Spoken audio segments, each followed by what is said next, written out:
नमस्कार विद्यार्थी मित्रांनो, मला तर तुम्ही ओळखत असाल. माळी सरसरी अकॅडमीच्या ऑनलाईन प्लॅटफॉर्मवरती आपल्या सर्वांचं सहर्ष स्वागत करत आहे.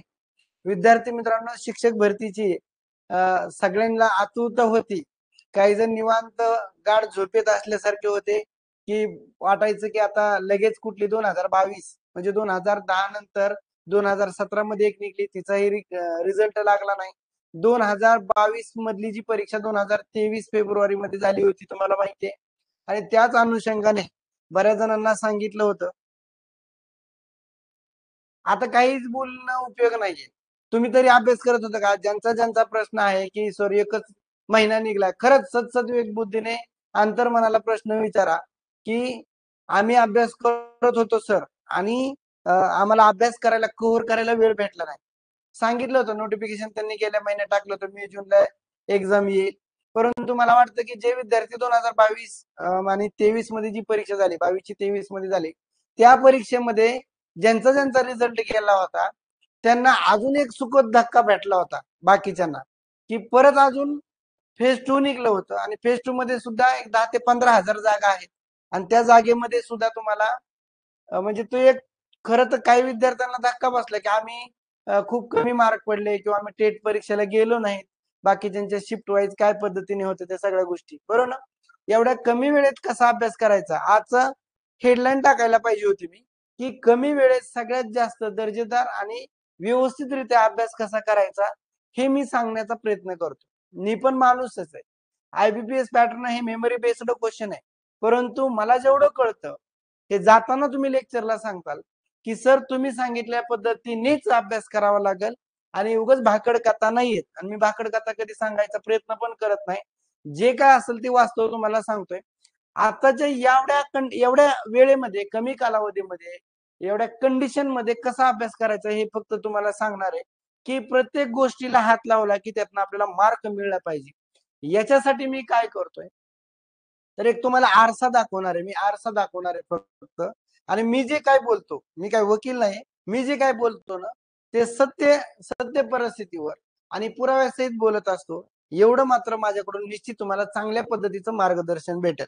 आज खऱ्या अर्थानं बरेच जण नवीन लाईव्ह आले, त्यांचं सुद्धा या आजच्या लेक्चर मध्ये आणि आज निघालेल्या ऍड मुळे तुम्हाला खूप साऱ्या मी शुभेच्छा तुम्हाला देतो.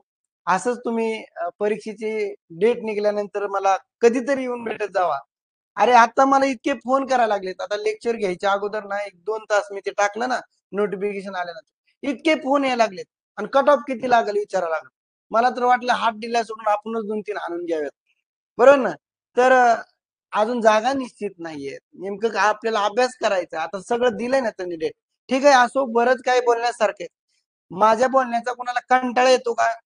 मी आज थोडं जास्त बोलणार आहे. आजच बोलणार आहे, परत नंतर बोलणार नाही. नंतर बोलणार नाही म्हणजे डायरेक्टली अभ्यासावर असतं. अभ्यासावर डायरेक्ट बोलतो, परत बाकी काही बोलत नाही. ठीक आहे. काही प्रश्न आहेत राव, काय सांगावं तुम्हाला त्या प्रश्नाचं. एक एक जणाचं तर डीएड नाही, बीएड नाही, पण तिने 15 फोन केले होता ताईंनी. 15 फोन केले आणि मला शिक्षक भरतीच द्यायची. अहो मी म्हटलं डीएड नाही तर बीएड लागतं. दोन्हीपैकी एक लागतं. बरं तुमचं भवितव्य तुम्हाला डीएड बीएड करायचं असेल तर मात्र तुम्ही मार्गदर्शन घ्या. तरी पण त्यांनी फोन, मग मला लाईव्ह जॉईन करायचं आता. असं आहे, लय डेंजर कार्यकर्ते सगळे. ठीक आहे. तर हे पाहिलं असेल तुम्ही, संपूर्ण माहिती एकाच व्हिडिओ मध्ये द्यायची. एखादी वाक्य डबल येत असेल किंवा छोटासा गट घेणार आहे. पण आजचं लेक्चर जे आहे ना, आयबीपीएस पॅटर्न तुम्हाला काय घेणार आहे, काय काय तुम्हाला नेमकं काय पाहिजे, आणि तुम्ही नेमकं कमी वेळेत कसा अभ्यास करणार आहे, यावरती आधारित लेक्चर आहे. परंतु हे सगळ्यात महत्वाचं, थोडासा तुम्हाला एक मी व्हिडिओ ह्याच्या अगोदर बनवून दिलाय. हे मला आज नवीन आलेल्या विद्यार्थ्यांना सांगणं गरजेचं आहे. त्यामुळे 2 मिनिटं तुम्हाला माहिती सांगतो की कोण टेट देऊ शकतं, एवढं मला सांगावं लागेल. टेन्शन मध्ये राहू नका, फ्री राहा. सगळे कार्यक्रम सगळे वाजवितो आज मी. त्याच्यामुळे 10 मिनिटं अगोदर घेतले, तुमचे जास्त घेण्यापेक्षा मग मीच अगोदर 10 मिनिटं अगोदर आलेलो आहे. ठीक आहे. हे तुम्हाला सांगितलंय टेट 3 निघणार आहे, हे अगोदरच केलेलं आहे, तुम्हाला माहिती येणार. आपला अगोदरचे व्हिडिओ मी तुम्हाला प्रत्येक व्हिडिओ मध्ये सांगितलंय. मी जे पण व्हिडिओ घेतो ते रेकॉर्ड होतात. आणि मी जे काय बोललोय परीक्षा दिल्यानंतर मी तुम्हाला कळणार आहे की ह्या माणसाने खऱ्या अर्थाने खरा आमच्यासाठी प्रयत्न केलाय का नाही बाबा, हे तुम्हाला सगळं कळणार आहे. ठीक आहे. परीक्षेचं स्वरूप ऑनलाईन आहे. 2022 मध्ये निघलेलं नोटिफिकेशन आणि आता निघलेल्या नोटिफिकेशन मध्ये परीक्षेच्या डेट आणि शिफ्ट वाईज आणि फॉर्म भरण्याच्या डेट शिवाय बाकीचं काही सुद्धा वेगळं नाही. त्याच्यामुळे नवीन काय आखलीची तारीख तोडायची गरज पडणार नाही. ठीक आहे. त्यानंतर परीक्षा पद्धती कशी असणार आहे? ऑनलाईन असणार आहे. IBPS एक शेवटची परीक्षा घेऊन जाईल असं वाटतंय आपल्याला. ते प्रत्यक्षात ठरलंय, म्हणजे IBPS पॅटर्न नुसार आपली परीक्षा होणार आहे.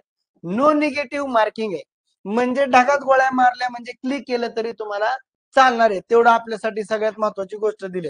आणि जर निगेटिव्ह मार्किंग असती ना, तर आपल्यावरती कर्ज झालं असतं. कर्ज झालं असतं. निदान -10 पण 15 तरी मार्क आपले झाले असते. त्यानंतर येणाऱ्या टेट मध्ये मी आता सांगितलंय बघा, ही पण मुद्दा क्लिअर सांगतोय तुम्हाला. परत म्हणता माळी सरने सांगितलेला मुद्दा खरा ठरतो का नाही, अगोदरच सांगतोय. परीक्षा झाली का नाही, पवित्र पोर्टलवरती माहिती भरली का आपण, याची भरली का नाही. आणि अजून एक सांगतो तुम्हाला, आता या नोटिफिकेशन नंतर जे पण तुमचं काय मध्ये फेज 2 निघल, फेज 3 निघल, असं काही निघल, तर ती येणारी जी टेट आहे आपल्या पुढल्या महिन्यातली, ती याच्यावर आधारित असणार आहे. तुम्ही नर्वस होऊ नका, निगेटिव्ह मध्ये जाऊ नका, मनामध्ये न्यूनगंड घेऊ नका, कारण याचा फायदा तुम्हाला सांगतो काय होणार. ही येणारी टेट एवढीच नाही, तर याच्यापेक्षा परत नंतर ज्या अधूनमधून फेज 2 फेज 3 असं काही जर निघलं, तर येणाऱ्या ह्या परीक्षेवर अवलंबून असणार आहे. म्हणजे एक एक मिनिट तुमचा खूप महत्वाचा आहे. आणि अभ्यास कसा करायचा ह्या काही गोष्टीवरती बोलणार आहे. नंतर तुमच्या प्रश्नाची काही उत्तर देणार आहे. परंतु थोडीशी माहिती एवढी सांगू दे मला. बीपीडी एमपीडी वाल्याला डायरेक्ट टेट द्यायची. आर्ट म्हणजे कला चित्रकला, याच्या पण थोड्याफार निघतील जागा. आणि संगीत आणि कार्यानुभव याच्या नाही जरी निघल्या, पण या बाकीच्या आहेत ते ऑदरच्या सगळ्या जागा तुम्हाला या टेट मध्ये, ही टेट झाल्यानंतर पोर्टल, पवित्र पोर्टलवरती तुम्हाला भेटणार. कारण आता तुम्ही बघितले बिंदू नामावली, संच मान्यता, जागा मागून घेतल्या, तुम्हाला सगळ्या गोष्टी माहिती आहेत त्या, बरोबर ना. आता हा सगळ्यात महत्वाचा मुद्दा आहे बघा, IMP. बऱ्याच जणांच्या संकल्पना, आणि इथे एक महत्वाचा मुद्दा काय असते आताच्या काळामध्ये, की जे बीएड सेकंड इयर जी परीक्षा आता नुकतीच दिली 22 एप्रिल, आणि काही जिल्ह्यामध्ये वेगळी तारीख आहे असं सांगितलं मला. 23 ला परीक्षा संपल्या, 23 एप्रिलला. तर ते एक मुद्दा, काय काय मुद्दे मला जे वाटतात ते तुम्ही थोडं लिहून घ्या. आता मध्ये विचारण्यापेक्षा लिहून घ्या, आणि शेवटी मला प्रश्न विचारा, मी त्याच्यावरती बोलेन. 12वी प्लस बीएड झाले, डीएड झालेलं आहे. डीटीएड म्हणजे डिप्लोमा इन टीचर एज्युकेशन, म्हणजे डीएलटी, आणि म्हणजे डीएड प्लस म्हणजे 12वी झाल्यानंतर डीएड करावंच लागणार आहे. टीईटी किंवा सीटीटी या दोन्ही पैकी एक जर पास असेल, तर 1 ते 5 साठी सगळ्यात महत्वाची काय रे, तर तुम्हाला टेट द्यायला येते. आणि सगळ्यात भला मोठा जास्तीत जास्त जागा ज्या असतात ना, तर यामध्ये असतात. कारण तुम्ही ग्रामीण भागामध्ये जर गेलात ना, तर जास्तीत जास्त तुम्हाला काय रे, तर खेड्यापाड्यामध्ये 1ली ते 5वी, 1ली ते 7वी, 1ली ते 10वी अशा शाळा असतात. वरनं असतं का कॉलेज कडून उलट नसतं का नाही. म्हणून वरच्या जागा कमी असतात, खालच्या जागा जास्त असतात. हा मुद्दा नीट समजून घ्या. ग्रॅज्युएशन प्लस ज्यांचं डीएड झालेलं आहे, त्यांना टीईटी पेपर 1 आणि 2 दोन्ही पण देता येत असतात, बरोबर ना. त्यानंतर ग्रॅज्युएशन प्लस ज्यांचं बीएड झालंय आणि टीईटी पेपर 2 दिलाय, त्यांनी 6वी ते 8वी साठी टेटची परीक्षा देऊ शकतात, म्हणजे खालच्या वर्गासाठी. शेवटला विचार आता मला सांगू द्या अगोदर, कारण पुढचा एक मुद्दा काय माहितीये का, परीक्षेला नेमकं काय येणार आहे ते सांगणार आहे, आणि तो पुरावा कुठला आहे काय तो महत्वाचा आहे. हे मी तुम्हाला सांगितलंय म्हणून जस्ट मला पटकीनं सांगून घेऊ द्या. पर्यंत बीएड ज्यांचं झालंय, त्यांना 6वी ते 8वी पासून पुढच्या परीक्षेला टेटला देऊ शकतात. परंतु ज्यांचं बीएडच नाही, सॉरी टीईटी पास नाही, तर ते काय करू शकतात, ग्रॅज्युएशन प्लस बीएड ज्यांचा असेल आणि टीईटी पास नसतील, ते टीईटी पेपर 2चा, 1चा आणि ह्याचा काही संबंध नसतो बीएडचा, बरोबर ना. जर तुमचं ग्रॅज्युएशन प्लस बीएड असेल तर 1 आणि 2 देऊ शकतात. मग आता इथं पोस्ट ग्रॅज्युएशन म्हणजे इथं ज्यांचं बीएड झालंय त्यांना डायरेक्टली टेट देता येते, बीएड ज्यांचं झालंय. आणि मग त्यांच्या 9वी 10वी साठी असतं, आणि पोस्ट ग्रॅज्युएशन असेल तर 9वी ते 12वी, 9वी 10वी 11वी 12वी 4 वर्गासाठी असतं. 1ली ते 8वी साठी मात्र टीईटी पास असणं अनिवार्य आहे, आणि हाच खरा मुद्दा आहे. आणि इथंच खऱ्या जागा जास्त असतात. वरती पण जागा असतात, परंतु 1ली ते 8वी पर्यंत ज्यांचं डीएड बीएड झालंय, त्यांचं ग्रॅज्युएशन प्लस डीएड झाले, त्यांना दोन्ही टीईटी द्यायला येतात. आणि ज्यांचं फक्त बीएड झालेलं आहे आणि त्यांच्यासाठी 6 ते 8 साठी हे दिलं जातं. सर्वांना टेट ही परीक्षा सारखीच असते, खूप महत्वाचा मुद्दा आहे. बरेच जण मला विचारतात, आमचं सर सामाजिक शास्त्र आहे, आमचं मॅथ आणि सायन्स आहे, मग टेटला आम्हाला कसं येईल, किंवा 1ली ते 5वी साठी कसं येईल, किंवा 6वी ते 8वी साठी कसं येईल. अरे बाबांनो, सगळ्यांसाठी एकच असतं. सीटीटीचं काय विचारलं तर सीटीईटी किंवा टीईटी दोन्ही पैकी एक पास असणं गरजेचं आहे. ती जरी पास असेल, ते जरी पास असेल, तरी पण तुम्हाला टेट देता येते आणि ती ग्राह्य धरलं जातं. बरोबर ना? हां, टी किंवा सी-टी-टी. इथं ऑब्लिक सी-टी-टी लिहिलं तरी चालतंय. सी म्हणजे इथं सी पेपर 1, इथं 2 अशा पद्धतीने चालतं. ठीक आहे? याच्यात काय जर मुद्दा राहिलाच नाही, राहिला तर एखादा मुद्दा सांगा मला. मागील परीक्षेला काय झालं होतं? हे पण खूप महत्वाचं आहे. पुन्हा एकदा ऐका लाईव्हमध्ये. बघा, मागील झालेल्या परीक्षेबद्दल काय होतं, की ही परीक्षा 2022 मध्ये जी निघाली होतं नोटिफिकेशन आता जसं निघलंय तसं, ते 2023 मध्ये फेब्रुवारीमध्ये परीक्षा झाली होती. एकूण किती विद्यार्थ्यांनी परीक्षा टेट दिली? हा खरा प्रश्न आहे. हा खरा प्रश्न आहे. कसा प्रश्न खरा आहे? मध्ये प्रश्न जरा थोडे तुमचे प्रश्न वरी जातात. मग मी बोलतो आणि तुमच्या प्रश्नाला प्रत्येक प्रश्नाला मला तुमचा सन्मान करायचा त्या प्रश्नाचा. म्हणून प्रश्न तुमचे काय राहत असतील तर थोडे थांबून विचारा. कारण माझी पण लिंक इथं होते. एकूण किती विद्यार्थ्यांनी टेट दिली? कारण प्रत्यक्षात विद्यार्थी परीक्षेला किती येतात? प्रत्यक्ष रिक्वायरमेंट किती आहे? म्हणजे जागा किती निघलेल्या आहेत? त्याच्यामध्ये तुमचं सामाजिक आरक्षण असेल, समांतर आरक्षण असेल, त्यानंतर मग तुमचे विषय असतील. विषय पण खूप महत्वाचे. एखाद्या विषयाला त्या क्षेत्रातले लोक कमी असू शकतात. मग ते आरक्षण प्लस तुमच्या सब्जेक्टमुळे कधी-कधी काय होतं, गेल्या टेटच्या परीक्षेला 200 पैकी 20 मार्काला एक शिक्षिका झालेली आहे. हे तुम्हाला मी वारंवार सांगतोय. त्याचा कट ऑफ, त्याच्या सगळ्या माहिती इन डिटेल्समध्ये तुमच्या WhatsAppच्या ग्रुपला सगळं टाकलेलं आहे मी. फक्त कशाचं काय आलंय हेच कळत नाही आपल्याला. पहिलं जसं नवीन WhatsApp सुरू झालं, की आपण एक-एक आता मेसेज जरी टाकला तर वाचायचो. पण आता सगळं भरमसाठ टाकलं ना, त्याची किंमत राहत नाही. त्यामुळे तुम्ही एकदा प्रत्यक्षात अजून एकदा बघा, मी अजून एकदा सगळी माहिती टाकतो. तर मग कट ऑफ किती लागलं आणि एक कास्ट आणि ऑब्लिक 90 प्लस विषयाची जागा ही काय भानगड आहे? तर ही भानगड अशी आहे, जर एखाद्याला ओपनचं मेरिट मारायचं असेल, कास्टवाला आहे तो आणि त्याला ओपनचं मेरिट मारायचं आहे. ओपनचं मेरिट तो मारू शकतो. परंतु टी किंवा सी जे असेल ना, तिथं देखील त्याला ओबीसी मध्ये 82.5 असेल एक्झाम्पल किंवा अदर कुठं असेल कशात, तर एवढे मार्क चालणार नाही. तर त्याला जर ओपनचं मेरिट मारायचं असेल तर टी किंवा सी-टी-टीला 90 प्लस मार्क त्याला असणं गरजेचं आहे. 90 किंवा 90 प्लस मार्क जास्त असणं गरजेचं आहे. हा पण एक महत्वाचा मुद्दा आहे.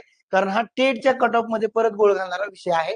तो तुम्हाला आता इथं तुमच्या समोर तो क्रिएट करतोय, विश्लेषण करून सांगतोय तुम्हाला, की ज्यांना ओपनचे मेरिट मारायचे त्यांना 90 किंवा 90 प्लस सी किंवा टी मार्क असणं गरजेचं आहे.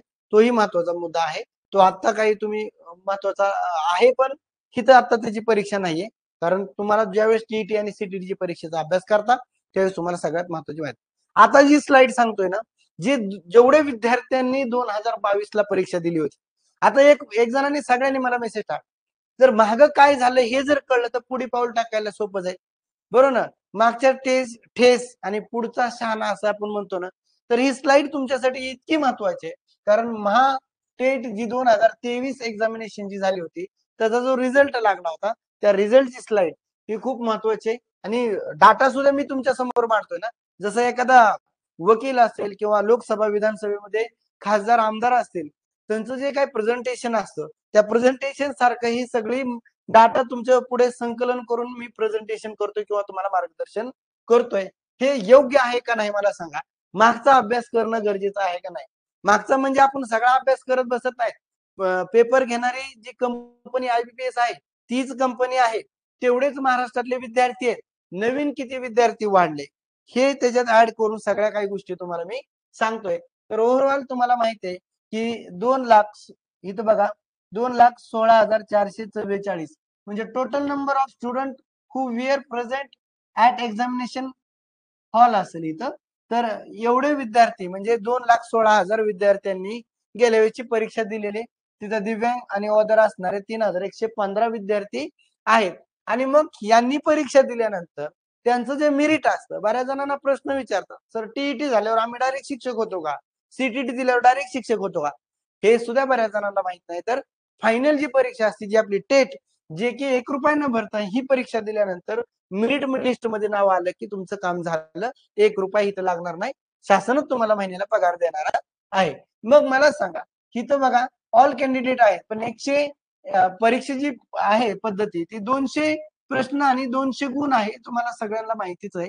परंतु 2 विद्यार्थी असे होते मास्टर ब्लास्टर, ज्यांनी आय-बी-पी-एस पॅटर्नचा प्रॉपर अभ्यास केलेला असेल. ते 2 विद्यार्थ्यांना 81 प्लस मार्क पडले. खऱ्या अर्थानं तर तुम्हाला सांगतो या गोष्टी खूप अवघड गोष्टी आहेत. तर खूप हुशार आणि तरबेज विद्यार्थी असणार आहेत ते, की आयबीपीएस पॅटर्न मधला 2 तासाच्या ह्याच्यातला फक्त अर्धा ते पाऊण तास फक्त क्लिक जरी करायला जाऊन म्हटलं ना करायचं तरी शक्य नाही. त्या संगणकाचं हँडलिंग करणं खूप अवघड गोष्ट आहे. आणि आता ह्या गोष्टीवरती मी तुम्हाला एक एक घटकावर तुम्हाला सगळे डेमो वगैरे देणार आहे. तुम्हाला सगळ्या गोष्टी सुखद करतो. फक्त कॉन्सन्ट्रेशन असावं. 20 विद्यार्थी होते 171 ते 180 मध्ये. 72 विद्यार्थी होते 161, 170 मध्ये. 162 विद्यार्थी होते 151 ते 160 मध्ये. 364 विद्यार्थी होते 141 ते 150 पर्यंत. जनरली एखादी परीक्षा दिली तर आपलं मेरिट किती लागतं आपण म्हणतो ना, तर ह्या सगळ्या ज्या गोष्टी सांगतोय मी तुम्हाला 131 ते 40च्या दरम्यान असणारे विद्यार्थी 1200. म्हणजे विद्यार्थी खूप कमीच आहेत. कारण जागा निघल्या होत्या 21,000 बरोबर ना. त्यातल्या 11,084 ते 85 एवढ्या जागा डायरेक्ट विदाऊट इंटरव्ह्यू डायरेक्ट त्यांना पोस्ट दिलेली होती. तुम्हाला माहिती आहे लिस्ट मध्ये नाव आलं होतं. नंतर व्हर्टिकल राऊंड असेल किंवा माजी सैनिक असतील किंवा ज्यांनी ते जॉईन केलं नाही त्यांच्याही जागेसाठी बऱ्याच काही गोष्टी झाल्या आणि परत फेज 2 चा प्रकार आपल्या समोर आला होता.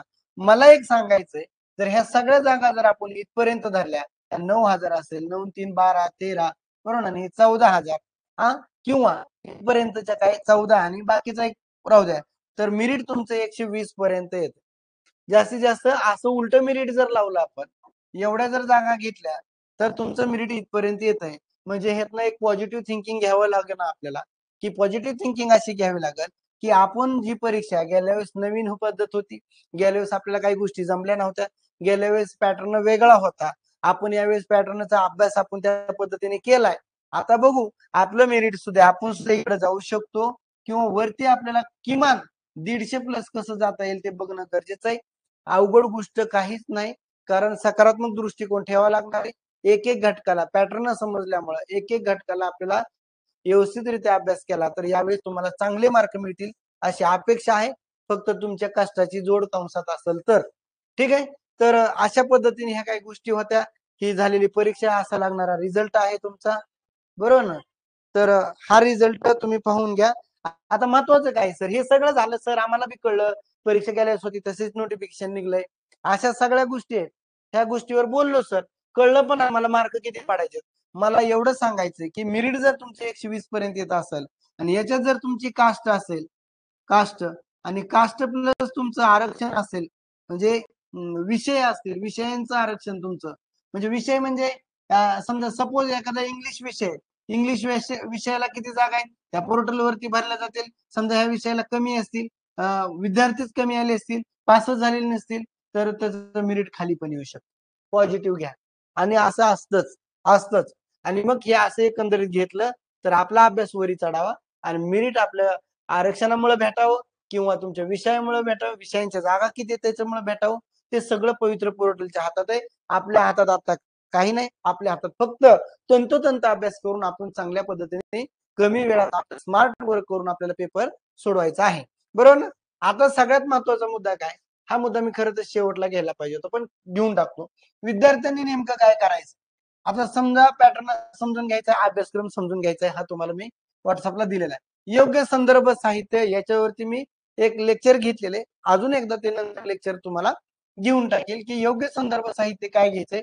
पण मी माझ्या विद्यार्थ्यांना जे तुम्ही बॅच जॉईन केलेले तुम्हाला एक परफेक्ट पुस्तकं फिजिकली पुस्तकं दाखवून तुम्हाला एक नवीन पॅटर्न चालू करतोय 2-4 दिवसामध्ये काही वाचायला देण्यापेक्षा कारण मेमरी बेस्ड परीक्षा असल्यामुळं मेमरी बेस्ड म्हणजे परीक्षेतनं पेपर बाहेर येत नाही आयबीपीएसचा जेवढं मेमरी मध्ये राहतंय तेवढं एखादा स्टुडंट घेऊन येतोय आणि तो म्हणतोय सर मराठीचं ह्याच्यावर आलं बुद्धिमत्तेच्यावरती पझल वरती आला सिटिंग अरेंजमेंट वरती आला व्होकॅब्युलरी वरती आला शब्दसंग्रहावरती आला जे जे मेमरीत आणलेत अशा बऱ्याच पोरांच्या पुस्तक म्हणजे टोटली सगळं जे घेतो त्या क्वेश्चनच्या क्रिएटवर हे सगळा कार्यक्रम चालू आहे.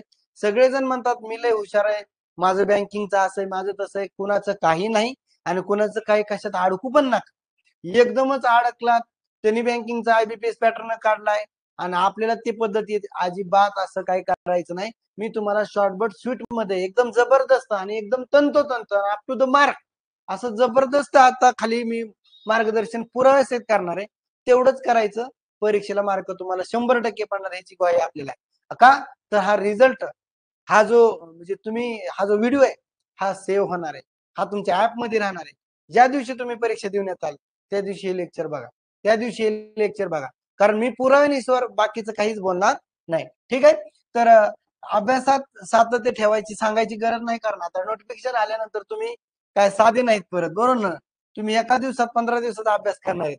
प्रश्नपत्रिकेचा खूप सारा सराव करायचा आहे, पण प्रश्नपत्रिकाच बाहेर आले नाही त्यामुळे काय करणार, तर जे काय करणार आहे ते आता मी खाली सांगणार आहे ना, हे याचा सराव करायचा, कशालाही हात लावायचा नाही. कुणी टेस्ट काढलेल्या मोठ्या लय भारी वाटतंय सोडवायला, अजिबात बघायचं नाही. जेवढं काय बघायचे तेवढं सांगतो, 2-3 टेस्ट त्या त्या घटकातले प्रश्न मिनी क्वेश्चन सोडवायचे, म्हणजे जे काय आले ते दाखवणार आहे तुम्हाला. पुढच्या गोष्टी सगळ्या संगलक. आता हे माऊस घेऊन फिरायचं खिशात आपला इकडं तिकडं, उगं बसल्या बसल्या असे फिरवत राहायचं, विनोदाचा भाग आहे. हँडलिंग सगळ्याला येत असतं, MSCIT झालेली असते. आणि हा आहे आजच्या लेक्चरचा सगळ्यात जबरदस्त भाग, आणि हा भाग जो आहे तो खूप महत्वाचा, कारण परीक्षेला 2022च्या परीक्षेला काय आलं होतं, सकाळच्या शिफ्ट मध्ये एक मध्ये काय आलं, जे की डोक्याला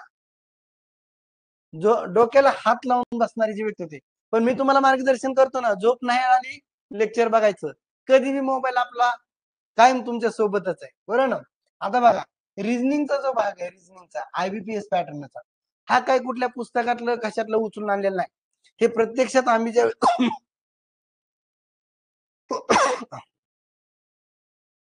हा, तर हे जे आहे ना, हे काय कुठलं उचलून आणलेलं नाही, तर हे जे प्रत्यक्षात परीक्षेला जे जे पडत होतं त्या त्या दिवशी त्या त्या युट्यूबला, टेलिग्रामला, आज ह्याच्यावर क्वेश्चन आले, आज त्याच्यावर क्वेश्चन आले, हे सगळं मी त्या टायमिंगला ज्यावेळेस मी माझ्या नोटबुक मध्ये लिहित होतो, हे सगळं त्यावेळेस लिहिलेले आणि त्याची PPT तुमच्या समोर करून ठेवलेली. तर सिटिंग अरेंजमेंट वरती 10 प्रश्न आले, दिसतंय का रे बाबांना तुम्हाला? पहिल्यासारखं दिसा नाही सर. ठीक आहे. तर सिटिंग अरेंजमेंट वर महत्वाचं वाटते का नाही ही स्लाइड महत्वाची, एकदा कमेंट करा, एकदा कमेंट करा बरं, महत्वाची आहे सर. मी सांगतो की गेल्या परीक्षेला काय आलतं, हे माझ्या घरचं आहे का, मी बनावट करून बनवलंय का तुमच्यासाठी?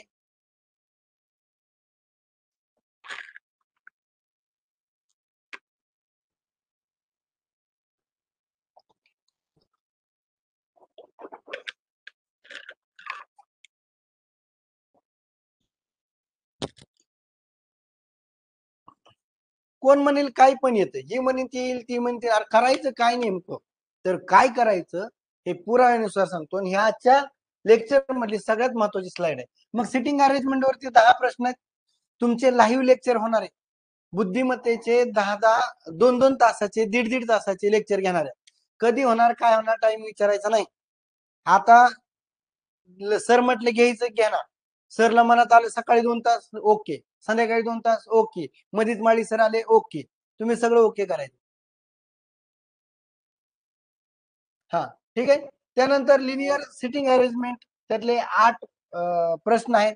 आता बघा इथं प्रश्न असं पर्सन लिहिले, 8 पर्सन. त्यानंतर इथं पझल आहे, आता तुमचं पझल पहिल्यापासून घ्यायला लावलं, 1-2 लेक्चर झाले ते सुद्धा लेक्चर तुमचे मी आता पहिल्यापासून त्यांना घ्या म्हणले, की नवीन विद्यार्थी असतील तर त्यांना ते समजावं. पझल वर प्रश्न आहे. त्यानंतर नंबर सिरीज वरती 3 प्रश्न आहेत, ब्लड रिलेशन वरती 4 प्रश्न आहेत, डायरेक्शन वरती 4 प्रश्न आहेत, ही विधान निष्कर्ष, विधान, अनुमाने, हे सगळं तुमच्या ऍपमध्ये शिकवलंय. आणि ह्याचं तुम्हाला मी एक वर्कबुक पण दिलेलं आहे, त्याचं काय करायचं ते पण सांगतो तुम्हाला. त्यानंतर इमेज प्रॉब्लेम वरती 10 प्रश्न आहेत, जसं की तुम्ही नवोदय असेल, बरोबर ना, त्याच्या नवोदय मध्ये पण ह्याचे जास्त प्रश्न आहेत बघा. तर ते प्रश्न मला सर घेणारच आहे सगळे, आणि ऑलरेडी त्यात काय पूर्ण बॅच मध्ये सगळे हे चॅप्टर झालेले आहेत आपले, जे काय राहिले ते बरोबर घेतलं जाईल, परीक्षेला बघून घेतलं जाईल. पर्सेंटेज शेकडेवारीवरती 2 प्रश्न आहेत, शेकडेवारी तुमच्याकडे आहे, मी डबल घेतो. SI simple interest and compound interest, बरोबर ना. तर म्हणजे सरळ व्याज आणि चक्रवाढ व्याज आहे. त्यानंतर कोडिंग डिकोडिंग वरती 5 प्रश्न आहेत, हे आहेत म्हणजे आलेले आहेत, मागचा जो पेपर झाला ना हे असं आलेलं आहे. त्यानंतर इक्वेलिटी वरती 5 प्रश्न आहेत, अंक अक्षरावरती 2 प्रश्न आहेत, सिम्प्लिफिकेशन म्हणजे 5 प्रश्न आहेत. कसे होते रे बाबांनो, हे सुद्धा इथं टाकलेले, हे सुद्धा टाकले, इझी इझी आहेत जास्त. कुठले तरी IBPS बँकिंग लेवलचं जाऊन बघत बसू नका, बरोबर ना. आणि हे प्रश्न पण आहेत हा माझ्याकडे, प्रश्न पण आहेत, हे जे मी फोटो टाकणार आहे तुम्हाला, ही जी सिम्प्लिफिकेशनवर आलाय किंवा इकडे कुठं जरी आलेला आहे, ते प्रश्न पण मी म्हणजे त्या टाईपचा सेम कसा विचारलाय ते प्रश्न पण माझ्याकडे आहे, ते पण मी रोज तुम्हाला कात्रणं त्याचे फोटो एक एक गोळा करून टाकणार आहे. ठीक आहे. त्यानंतर एज म्हणजे वयवरती एक प्रश्न आलाय. प्रॉफिट अँड लॉस म्हणजे नफा तोट्यावरती एक प्रश्न आलाय. जॉमेट्रीवरती बघा महत्वाचा मुद्दा आहे. जॉमेट्रीवरती एकही प्रश्न आलेला नाही. म्हणजे भूमिती करायची गरज नाही असं मी म्हणल, पण मी मागच्या याच्यावरून करल. पण तुमचा जर अगोदर चांगला अभ्यास असेल ना एखाद्या दिवस वाटलं तुम्हाला करायचं तर करू शकता. अजून एक प्रश्न तुम्हाला पडला पाहिजे की या गेल्या वेळेचा पॅटर्न जरा बऱ्याच जणांना अवघड वाटला की बरेच जण म्हणजे सिलेबस वेगळा होता आणि परीक्षेमध्ये वेगळंच आलं किंवा काही जण म्हटले की बुद्धिमत्तेचे 80 प्रश्न सांगितले आम्हाला 40% आणि काही जणांना 130 135 140 प्रश्न बुद्धिमत्तेचे आले की नाही इन्साफी आहे आपल्या बरोबर ना. तर उद्याच्या बी पेपरला काही होऊ शकतं, परंतु आपल्याला धागा जर पकडायचा असेल तर हे पीवायक्यू आपले हे पीवायक्यू आहेत. ह्याला पीवायक्यू म्हणावं लागेल, चॅप्टरचं पीवायक्यू हेच म्हणावं लागेल.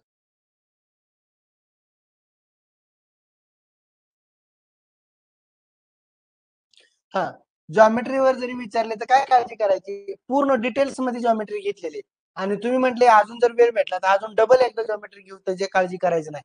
हा, आणि ह्याच्यावरती 3 प्रश्न. हा झाला एक बुद्धिमत्तेवरती आलेले प्रश्नांचं हे सगळं हे करून. आता विद्यार्थी मित्रांनो टेट जे आहे, टेट 2022 ची सकाळची शिफ्ट कुठली रे आता ही शिफ्ट नंबर 2 आहे. शिफ्ट वाईज पेपर होते तुम्हाला माहिती असेल. शिफ्ट वाईज पेपर अशा प्रकारे प्रश्न विचारण्यात आले होते. माझ्या मनचं देवा भावा काही नाही. मी फक्त जे जसं जसं आहे तेवढं सगळं केलंय. महत्वाचा घटक कुठला आहे? रिझनिंग आयबीपीएस पॅटर्न नुसार बुद्धिमत्ता. बैठक व्यवस्थित 10 ते 12 प्रश्न आहेत. तर्क व अनुमानावरती 4 ते प्रश्न आहेत. बरोबर ना? त्यानंतर घड्याळावरती 1 ते 2 प्रश्न आहेत. कॅलेंडरवरती 1 ते 2 प्रश्न आहेत. सांकेतिक भाषा म्हणजे याच्यावरती 1-2 प्रश्न असतील. संख्यामाला 5 ते 6 प्रश्न आहेत. अक्षरमाला 5 ते 6 प्रश्न आहेत. कुठं भर द्यायचं आहे तुम्ही ठरवायचं. कुठं हे सगळं तुमच्या समोर असणार ही पीडीएफ तुम्हाला तुमच्या ग्रुपला टाकून देणार आहे. नाते संबंध आहे 5 ते 6 प्रश्न मागे पण होते, आता पण होते. जनरली याच्यावरती प्रश्न विचारले जातात. दिशा 4 ते 5 प्रश्न आहे. चांगली गोष्ट आहे ना? बरोबर ना? आकृत्याच्या आधारित 10 ते 12 प्रश्न म्हणजे आकृत्यावरती आरशातील प्रतिमा असेल किंवा किचकट स्वरूपाचे असेल किंवा कापलेले असतात बघा असे. ते जोडावं लागतं. जसं की एखादा ठोकळा फुटला की ते जोडावं लागतो. तशा पद्धतीच्या बऱ्याच आकृत्या ह्याच्यामध्ये तुम्हाला असणार आहे. तर हे पण मुद्दा बघा. काही जण ह्याच्याकडे बघत नाही. ह्याच्या पण तुम्हाला बुद्धिमत्तेच्या ह्याच्यामध्ये लेक्चरमध्ये आहे हे सगळं. मी तर तुम्हाला सांगतो आता पहिला आणि शेवटचा प्रश्न सगळ्यात महत्वाचं वाक्य सांगतो. तुम्हाला मी दिलेलं आहे ना वर्कबुक ते सरांचं इंट्रोडक्शन लेक्चर पासून आतापर्यंत तुम्हाला जेवढं शिकवलंय तेवढं सगळं एकत्रित जोडून त्याचं वर्कबुक तयार करून दिलंय. तुम्हाला त्याच्यामध्ये फक्त झेरॉक्स काढायची 265 पानाची वर्कबुक दिलंय का नाही तुम्हाला? ते वर्कबुक ऍज इट इज तुमचे जे सिक्वेन्सनी लेक्चर आहेत, सिक्वेन्सनी लेक्चर आहेत, त्या सिक्वेन्सनी लेक्चर बरोबर ते पटपट पटपट सोडून घ्यायचं. आता पझलचं सेटिंग अरेंजमेंटचं आणि जे जे महत्वाचं वाटतंय ते परीक्षा होईपर्यंत तुमचे लेक्चर होणार आहेत. त्याच्यामुळे जेवढं काय घेता येईल तेवढं सगळं तुम्हाला होत आहे. परंतु तुमचा एक राट्टा असा पाहिजे सकाळनं एवढा जोमात पटकीर्ण ते पहिल्यापासून ते बघून पटपट सोडून घ्यायचं. त्याला जास्त वेळ लावायचा नाही. वायफाय लागत असेल वायफाय घ्या. नीटचा बॅलन्स 100-200 रुपयाचा टाकायचा असेल टाका.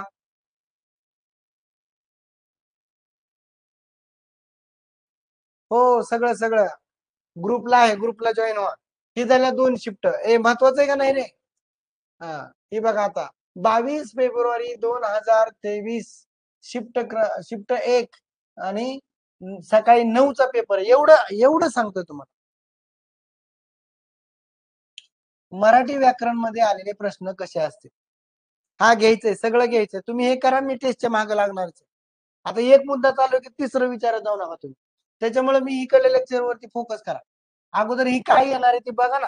मला एक सांगायचंय अवघड प्रश्न आहे समजा सिटिंग अरेंजमेंटचा प्रश्न आहे पझलचा. एक मार्क तो देऊन जाणार आहे समजा सपोज बरोबर ना. पण तो जर तुम्हाला एखाद्या छोट्या घटकातनं इथं समानार्थी मधनं असेल विरुद्धार्थी मधनं असेल अलंकारिक मध्ये असेल लिंग वचन संधी मधनं असेल तर तो पण तेवढ्याच मार्काचा आहे ना.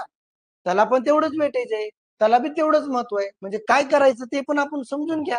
मग आता इथं कशा कशावर आलंय तर आता मला हे मागच्या परीक्षेत आलंय मग मी याच्यावरती लेक्चर घेणार आहे. म्हणजे पूर्ण माळी सर किती डिटेल्स मध्ये शिकवते तुम्हाला माहिती आहे मराठी पण. पण महत्वाचं मला काय सांगायचंय परीक्षा विमुख आहे त्याच्यावरती मी जास्त भर देतो. वर्णमाला विचारली ना, एक प्रश्न विचारला ना, आखी वर्णमाला एकदम बेसिक वाढवून शिकवतो.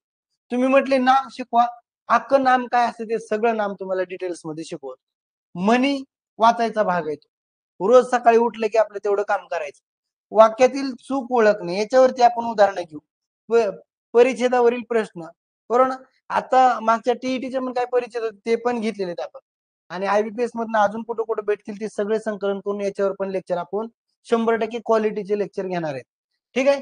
त्यानंतर समानार्थी शब्दाचा अभ्यास कसा करायचा आहे हे कुणी शिकवत नसतं. शिकवायचा भाग नसतो. हा फॅक्च्युअल भाग असतो, बरोबर ना? फॅक्च्युअल डाटा असतो. तरी देखील याच्यावरती एक लेक्चर माझं क्वालिटीचं लेक्चर होईल, झालेलं पण आहे, आणखी एकदा घेईल. विरुद्धार्थी शब्द तुम्हाला बघावे लागणार. अलंकारिक शब्द छोटा भाग असतो तो. लिंग वचन आणि संधी. संधी सुद्धा, आता संधीवरती किती महत्वाचा प्रश्न विचारलाय. अख्खी संधी तुम्हाला सांगतो. ओव्हरऑल परीक्षेच्या काळामध्ये तुम्हाला पूर्ण आहे. आता या घटकावर विचारलं, पुढच्या एखाद्या घटकावर नाहीच विचारलं किंवा पुढच्या नवीन घटकावर विचारलं तर, म्हणून मी 2 ते 3 दिवस महा रिव्हिजन असं तुम्हाला घेणार आहे. बरोबर ना? मेन मुद्द्यावर बोला. 22 फेब्रुवारी 2023 शिफ्ट 1 सकाळी 9 वाजता आणि इंग्लिश वरती कसे प्रश्न, इंग्लिश टॉपिक वरती, बरोबर ना? यावरती प्रश्न आलते म्हणजे काय करायचं हे कळलं पाहिजे आपल्याला, बरोबर ना? त्यानंतर डिग्री वरती प्रश्न आलते, एवढे करून टाकायचे. आता इथं समानार्थी शब्द आणि विरोधार्थी, सिनोनिम्स आणि अँटोनिम्स, फ्रेजेस, बरोबर ना? मग फ्रेज म्हणजे काय, बरोबर ना? ग्रुप ऑफ वर्ड असतो ते. मग फ्रेजचे प्रकार असतात. ते प्रकार तुम्हाला नाउन फ्रेज असेल, ऍडजेक्टिव्ह फ्रेज असेल, बरोबर, जेनेटिव्ह फ्रेज असेल, वर्ब फ्रेज असेल, ते काय असते ते संकल्पना करतील. आणि फिल द ब्लँक्स काय असेल ते तुम्हाला रिकाम्या जागा, म्हणजे इंग्लिश मध्ये इथं व्होकॅब्युलरी वरती भर आहे, बरोबर ना? आणि थोडस एरर वरती एक भर आहे, बरोबर ना? त्यानंतर 22 फेब्रुवारी 2023 शिफ्टचा पेपर आहे. त्याच्यामध्ये मानसशास्त्र विषयावरील आलेले प्रश्न काय होते, तर त्याच्यामध्ये खूप महत्वाची गोष्ट आहे. इथं एक तुम्हाला मी प्रश्न सांगतोय महत्वाचा काय, की हिचं होतं उपयोजनात्मक, बरोबर ना? तर बघा महत्वाचं हे वाचा, म्हणजे हे एक विषय तुमचा 30 मार्क, 25 ते 30 मार्काला हा विषय. याच्यात काय वाचायचं आणि काय नाही वाचायचं कळलं पाहिजे. कुणाचे जर मार्केट मधले पब्लिकेशन मधले असलेली पुस्तक घेतली आणि वाचत जर बसला तर अवघड होऊन जाणार. उपयोजित मानसशास्त्रावरील अरे बाबा मी घेत नाही, माझं नाहीये. हे मागच्या परीक्षेत आलेले प्रश्न कसे होते काय होते ते सांगतोय, बरोबर ना? जास्तीत जास्त प्रश्न विचारण्यात आले आहेत. त्याच्यावर आले उपयोजित मानसशास्त्रावर, म्हणजे एखादे क्रिटिकल एखादा मुद्दा मांडलाय, तर तो मुद्दा तुम्हाला कुठल्या पुस्तकात सापडणार नाही. बालमानसशास्त्राचं कुठल्याही पब्लिकेशनचं पुस्तक असू द्या, त्याच्यावर अजिबात नाही. कारण सिच्युएशन कशी असणार आहे, त्यावेळेस त्या शिक्षकाचं, मार्गदर्शकाचं त्या सिच्युएशनला हँडल करणं, किंवा एखादा विद्यार्थी नैराश्यात गेलेला असेल तर त्याला प्रत्यक्षात त्याला प्रॅक्टिकली कसं त्याला आपण म्हणजे त्याचं मन बदलू शकतो, बरं ना? अशा बऱ्याच काही गोष्टी, तर त्या गोष्टी आपल्याला पुस्तकात वाचायच्या नाहीत, तर सद्य परिस्थितीवर काय करावं लागेल आणि असे काही प्रश्न विचारले जातील. ते उपयोजित प्रश्न असतील, पुस्तकात नसतील, तर ते चारही पर्यायाला बघून कुठला पर्यायाला तुम्ही न्याय देऊ शकता हेही तुम्हाला तिथं उपयोजित आपल्याला माहिती असणं गरजेचं आहे. याच्यावरती जास्त प्रश्न विचारले होते. भल्या भल्यांनी पुस्तकं पाठ केली, पण पुस्तकं पाठ करून उपयोग नाही. महत्वाचं काय ते समजून घेतलं पाहिजे. याचं नॉलेज तुम्हाला मी स्वाती शेट्टे नावाचे के सागरचं एक पुस्तक आहे बघा छोटं, ते ते आणि त्यांचंच एक दुसरं पुस्तक आहे. पण स्वाती शेट्टीचं बालमानसशास्त्राचं जे पुस्तक आहे, तो छोटं पुस्तक आहे. ते एक पुस्तक मात्र व्यवस्थित वाचा. नंतर 1-2 पुस्तक आहेत त्यातलं तुम्हाला छोटं छोटं काय वाटतंय ते बघा नंतर काय ते. शिक्षक आणि विद्यार्थी यांच्याशी संबंधित प्रश्न विचारले. 2017च्या पॅटर्न विद्यार्थी काय लिहिलेलं, विद्यार्थी मिरवणूक बालमानसशास्त्र या घटकावर जास्त प्रश्न नसून, म्हणजे त्या पॅटर्ननुसार 2017च्या पॅटर्न घटकावर जास्त प्रश्न नसून विद्यार्थी केंद्रबिंदू, विद्यार्थ्यांना केंद्रबिंदू आता सांगितल्याप्रमाणे विद्यार्थी हा केंद्रबिंदू ठेवायचा आहे. त्याचं वर्तणूक असेल, त्याचं व्यक्तिमत्व असेल, या घटकावरील प्रश्न विचारले आहेत. आता सांगितलं ना मी त्याच्या, तो व्यक्तिमत्व कसं आहे बाबा, एखादा आळशी असतं, एखाद्याला स्पर्धेमध्ये भाग घेतला तर पळू वाटत नाही, बरोबर ना? त्याला नैराश्य आलेलं आहे. त्याची रोजची दैनंदिन शिक्षकांची पण वर्तणूक त्या विद्यार्थ्याबद्दल कशी आहे, किंवा शिक्षकच कोमात गेलेला आहे, घरनं भांडणं करून आलेला आहे आणि त्या विद्यार्थ्याला जर काय मध्ये बोलला की जोडपत असेल, तर ही जी सिच्युएशन आहे त्याच्यात काय कसं होणार आहे हे आपण सांगू शकत नाही.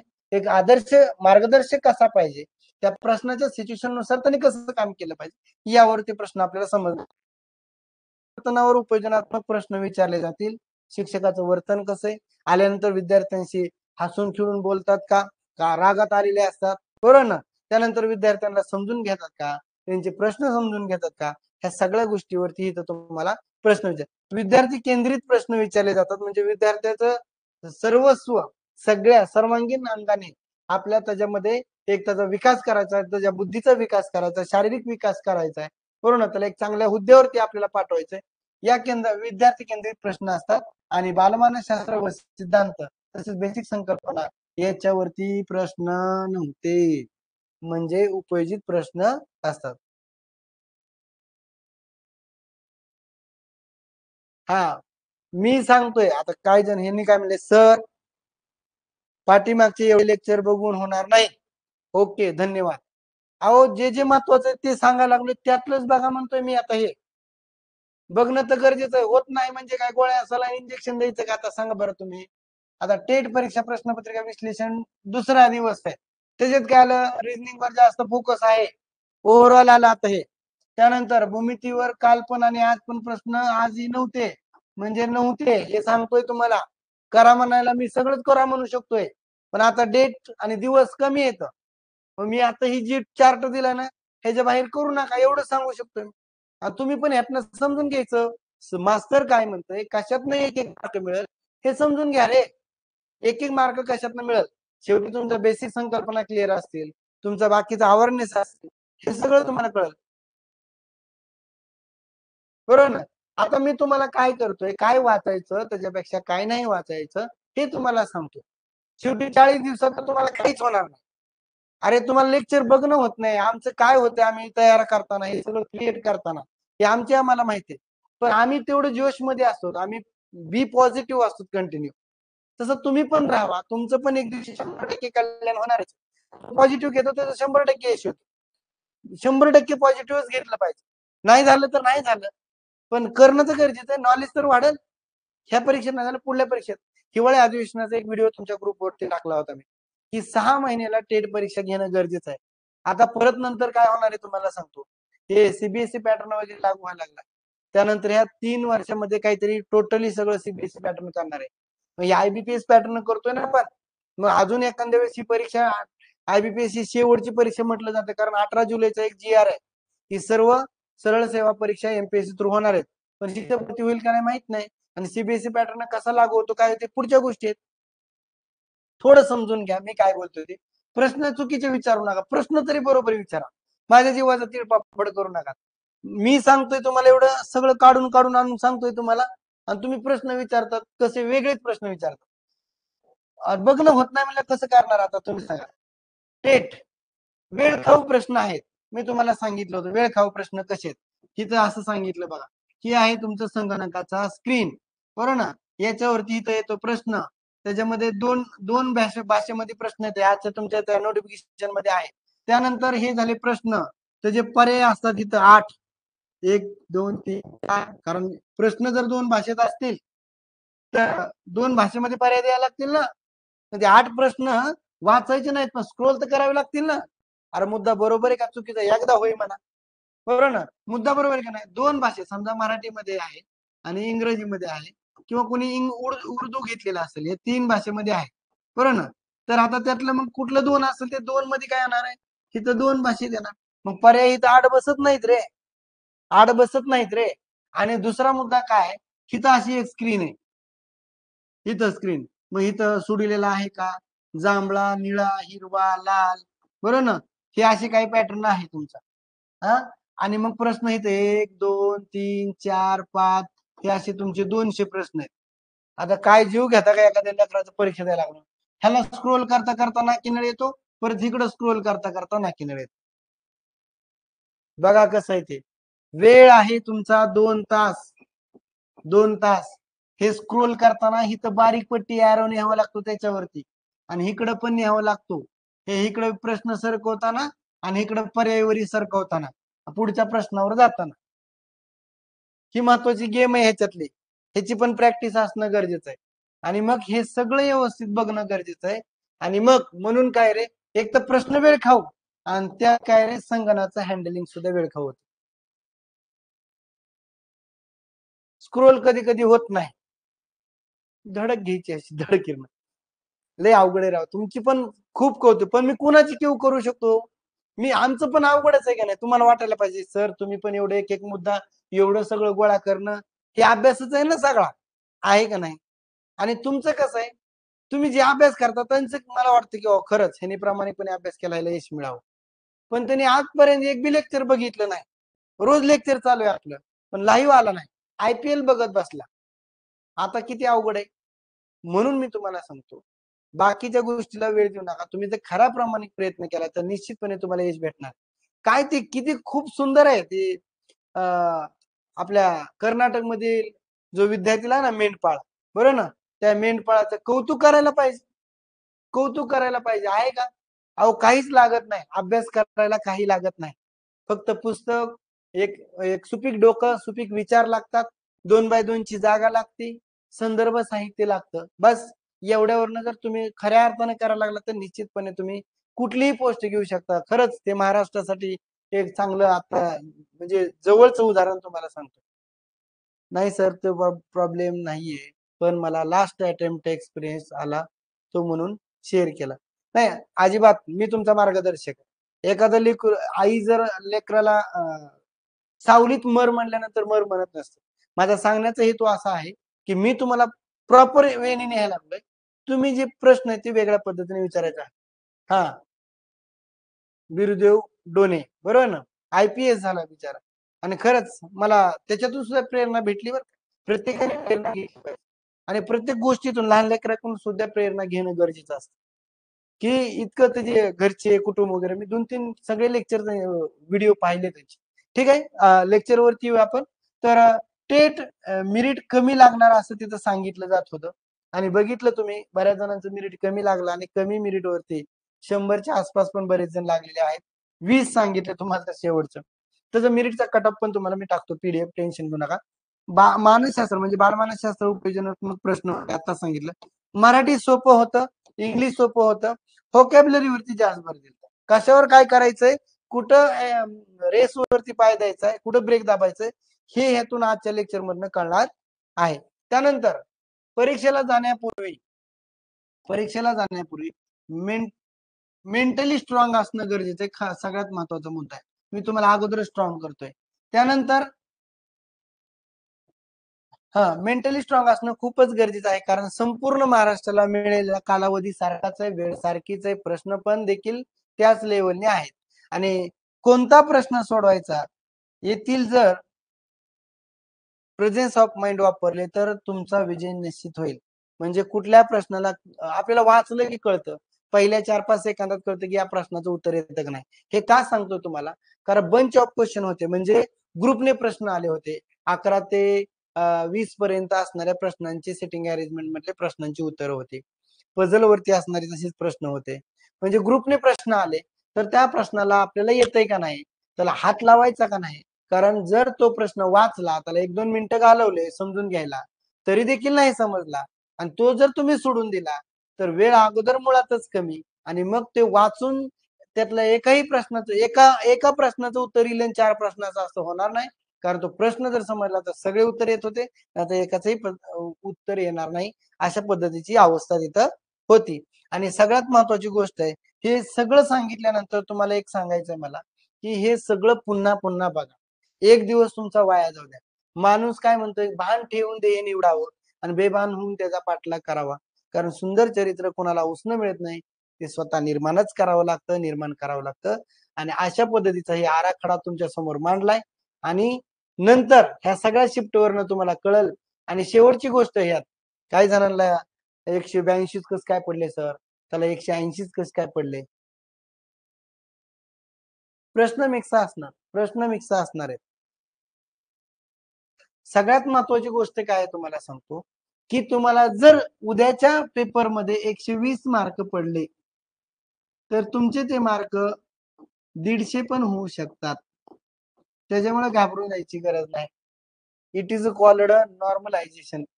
नॉर्मलायझेशन आहे ना आपलं. बऱ्याच जणांना तुम्ही म्हणता 150 पर्यंत गेला, त्याचा अभ्यास होता. अजून एक सगळ्यात महत्वाची गोष्ट सांगतो तुम्हाला.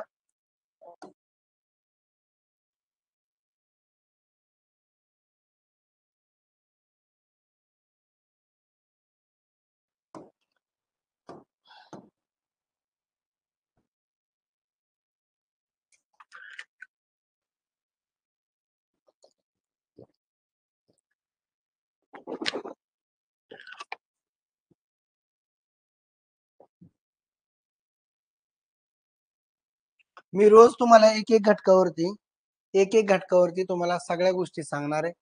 सगळ्या गोष्टी सांगत रोज तुम्हाला मी काय करायचं ते रोज मी तुम्हाला देत जाणार आहे. जेवढं शक्य होईल तेवढं, जोपर्यंत तुमचा पेपर तुम्ही सोडून येत नाही तोपर्यंत जेवढं काय मला द्यायचं तेवढं तुम्हाला मी सगळं देतो. पाणी प्यायला लागलो, मुद्दाच विसरला माझ्या डोक्यातला. तुमचे एक दोन प्रश्न घेतो, मुद्दा तोपर्यंत आठवण मला. सर, सेक्शन वाईज प्रश्न होते की मिक्स होते? प्रश्न हे कसे पण येऊ शकतात, मिक्स असतात. हा, IBPS एक महत्वाची गोष्ट सांगायची, आठवलं मला मुद्दा. तसं आठवतो मी, काही गरज नाही, बरोबर ना.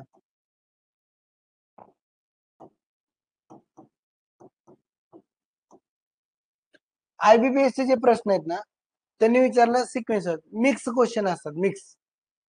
मिक्स क्वेश्चन असतात. या एक्झाम मध्ये नॉर्मलायझेशन असतं का? हो, नॉर्मलायझेशन असतं. ज्या पण परीक्षा, ज्या ऑनलाईन परीक्षा असतात त्याचं नॉर्मलायझेशन होत असतं. नॉर्मलायझेशन का होत असतं? तर IBPS पॅटर्न मधला सगळ्यात महत्वाचा मुद्दा सांगतो. IBPS पॅटर्न मध्ये हे सिलेबस जो दिलेला असतो, सिलेबस तो सिलेबस समजा तुमचे एक्झाम्पल 100 प्रश्न आहेत सगळ्या विषयाचे, 100. एक्झाम्पल सांगतोय तुम्हाला. IBPS मध्ये आता जे वरचे आता मुद्दे सांगितले ना शिफ्टचे मी तुम्हाला, जर त्यांनी ठरवलं की या शिफ्ट मध्ये हा पॅटर्न राबवलाय, कोणता राबवलाय? आता जेवढे सांगितलं ना पॅटर्न, ह्याच्या सिटिंग वरती 5, ह्याच्यावरती 10, आकृत्यावरती 10-12, बरोबर ना. एरर वरती, व्होकॅब्युलरी वरती, मराठीवरती, या घटकावरती, लिंग, विचार, नाम, वर्णमाला, जे जे घटक दिलेत. सगळ्यात महत्वाची गोष्ट बोलायला चाललोय मी, हे माझं सगळं माझ्या मनाचं आहे. मनाचं म्हणजे मला जेवढं काय अनुभव आले तेवढं सांगतोय. ज्या ज्या शिफ्ट मध्ये ज्या ज्या घटकावर प्रश्न विचारलेत ना, त्याच घटकावर प्रत्येक शिफ्टला प्रश्न विचारले जातात. अजून एक मुद्दा, मग आता जेवढं सांगितलं त्या सगळ्या शिफ्ट मध्ये पण तुम्हाला सगळ्या सेमच गोष्टी दिसल्या असतील. वरी 4-5 शिफ्टचं मी सांगितलंय. सगळ्यात महत्वाची गोष्ट काय आहे, तुमचा फॉर्म भरताना पहिल्या दिवशी पेपर येऊ नये. कधी येऊ नये? पहिल्या दिवशी पेपर येऊ नये, पहिल्या दिवशी. आता त्याच्यासाठी काय करायचं? अंगारा, भंडारा, ताईत, भस्म नाही. तर एक सिच्युएशन काय करू शकतो, आता मला पण त्याच्याबद्दल काय सांगता येणार, का सांगता येणार नाही? कारण ह्याच्यामध्ये काय सॉफ्टवेअर वापरले जाते, काय केलं जातं, परंतु आपला पेपर किमान पहिल्या 2-4 दिवस येऊ नये, पहिल्या 2-4 शिफ्टला येऊ नये. का? तर काल मी गेल्या वेळेस बघितलं होतं, प्रयोग नावाचा जो घटक होता, प्रयोग नावाचा, कंपल्सरी 2 प्रश्न विचारल्यासारखे, कंपल्सरी मराठीच्या प्रयोगावरती सगळ्या शिफ्ट होईपर्यंत 2 प्रश्न विचारलेच होते. 2 प्रश्न विचारलेच होते बघा. 1-2 प्रश्न प्रयोगावर कंपल्सरी प्रश्न होता, कंपल्सरी प्रश्न होता. म्हणून मला तुम्हाला सांगायचं की IBPS पॅटर्न आहे ना, एकदा जो सांगितलाय जसा आहे त्याच पद्धतीने तुम्हाला पुढच्या शिफ्टला प्रश्न विचारले जातात. असं का बरं? असं का? अरे, तुमच्या सगळ्यांचा शिक्षक होणाऱ्यांचा बुद्ध्यांक चेक करायला नको का? तुमची सगळ्यांना आपल्याकडे जर जी परीक्षा असते ती कशी असते, सगळ्यांना 100% तोच पेपर असतो. तोच पेपर असल्यामुळे काय होतं, त्याचे बुद्ध्यांक लेवल कोणाची चांगली आणि कोणाची कमी जास्त आहे हे मेरिटनुसार कळतं आपल्याला, मेरिटनुसार कळतं. आता पण मेरिटनुसारच कळणार. परंतु महत्वाचा मुद्दा काय, की हे म्हणजे नॉर्मलायझेशन का केलं जातं, तर पेपर अवघड येतो, सोपा येतो, अवघड येतो, सोपा येतो. म्हणून ते नॉर्मलायझेशन करून ज्याचा सोपा पेपर आलाय त्याचे मार्क थोडेफार कमी होऊ शकतात, किंवा ज्याचा अवघड आलाय त्याचे मार्क वाढू शकतात. अजून नॉर्मलायझेशनच्या बऱ्याच किचकट प्रोसिजर आहे, त्याच्यात आपण डोकं घालायचं नाही. कळलं तुम्हाला मी काय म्हणतोय? दुसरा मुद्दा, क्वेश्चन पेपर कसा तयार होतो? आय-बी-पी-एस पॅटर्नचा क्वेश्चन पेपर कसा तयार होत असतो? तर एक सॉफ्टवेअर असते. आय-बी-पी-एसचा त्या घटकावरला प्रश्न जो आहे ना, तो त्या घटकावरला येईल. एक्झाम्पल प्रयोगावरती आता म्हटलं की 1-2 प्रश्न कंपल्सरी होते. परंतु तोच प्रश्न रिपीट होत नाही. कारण ते एक ॲप असतं, म्हणजे एक तांत्रिक बाब आहे. त्या तांत्रिक बाबीवरनं ते प्रश्न असे ब्लास्ट कसा होतो, तसे ते प्रश्न असे ब्लास्ट करून ते 200 प्रश्न तुम्हाला तिथं आलेले असतात. समप्रमाण असेल, थोडं कमी जास्त वेटेज असेल, जसं की बुद्धिमत्तेला गेल्या वेळेस जास्त प्रश्न आले, असं काही होऊ शकतं त्याच्यामध्ये. पण प्रश्न डबल येत नाही. पण ज्या घटकावर विचारलंय त्या घटकाला धरून सारखा प्रश्न असतो. कारण तुमच्यातला तो बुद्ध्यांक चेक करायचा आहे.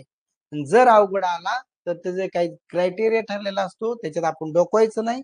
त्या क्रायटेरियानुसार नॉर्मलायझेशन होतं. एवढ्या गोष्टीपर्यंत तुम्हाला सांगितलं, कळलं. आता तुम्ही एवढं ताकदीने उतरायचंय, की असं समजा तुम्ही, की मागे किती वर्ष कुणी अभ्यास केलाय मला देणं घेणं नाही.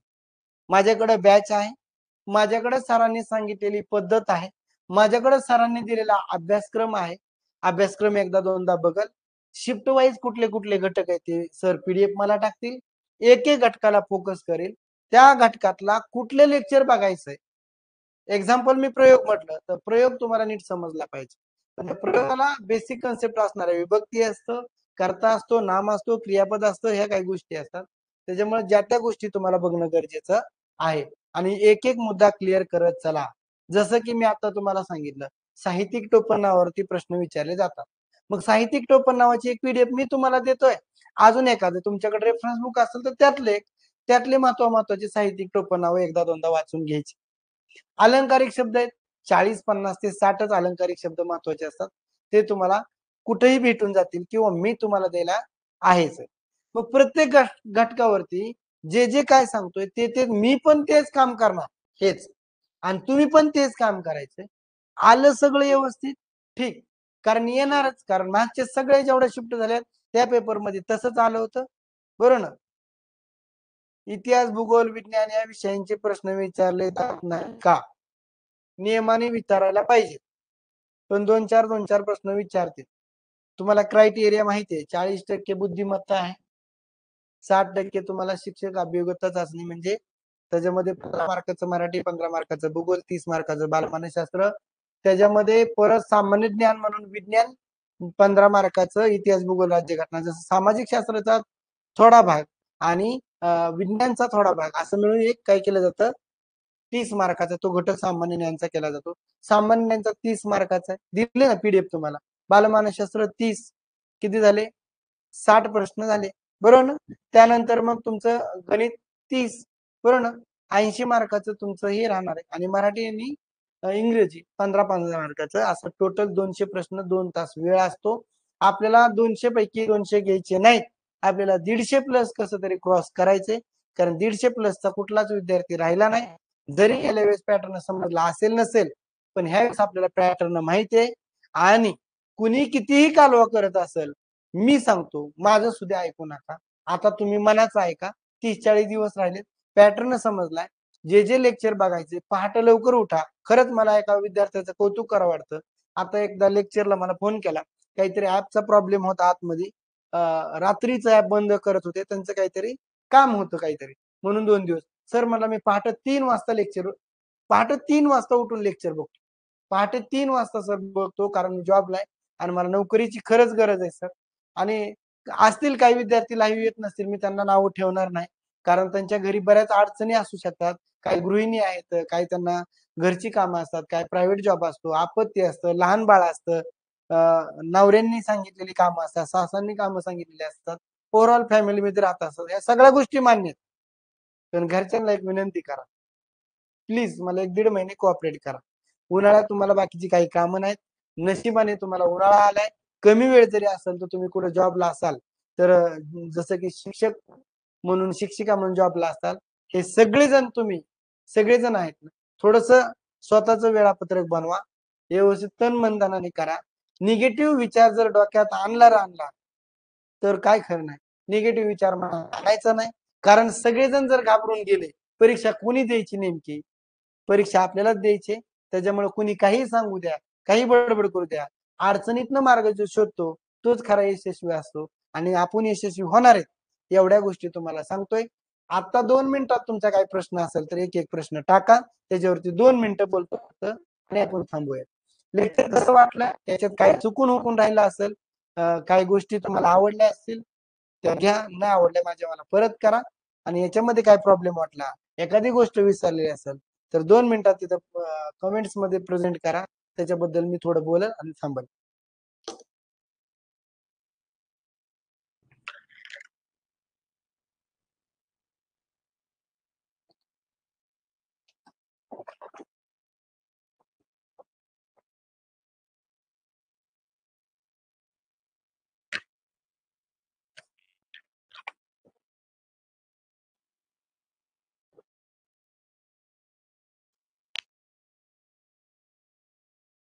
अरे बाबा, प्रिफरेन्स किंवा जागा विचारायची वेळ नाहीये. किती जागा असतात हे मलाच माहित नाही, जागा किती देणार आहेत ते माहित नाही. कारण रिक्वायरमेंट किती आलेली आहे, म्हणजे कुठल्या कॉलेजवर कुठल्या शाळेवरती किती जागा रिक्त आहेत, त्यांनी जागा किती मागवल्यात, ह्याचा अहवाल आल्यावर मी तुमच्या समोर मांडणारच आहे ना. आता कुठल्या जागा किती निघणार हे सुद्धा माहित नाही.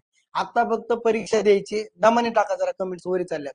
आता फक्त परीक्षा द्यायची आणि आपल्याला आपलं सगळं मनाला लावायचं, सगळं झोकून द्यायचं आणि मार्क जास्त घ्यायचे. बाकी किती जागा निघणार काय ते काही होऊ शकतं, काही होऊ शकतं. कमी मार्कात पण तुम्ही शिक्षिका शिक्षक होऊ शकतात. हा, आणि हे सगळं झाल्यानंतर काय प्रिफरन्स वगैरे तुमचं कसं द्यायचं ती नंतर पोर्टलला. हा, अपियर वाल्याचा एक मुद्दा राहिला, बीएड अपियर वाल्याचा एक मुद्द्यावर बोलायचंय मला. हा,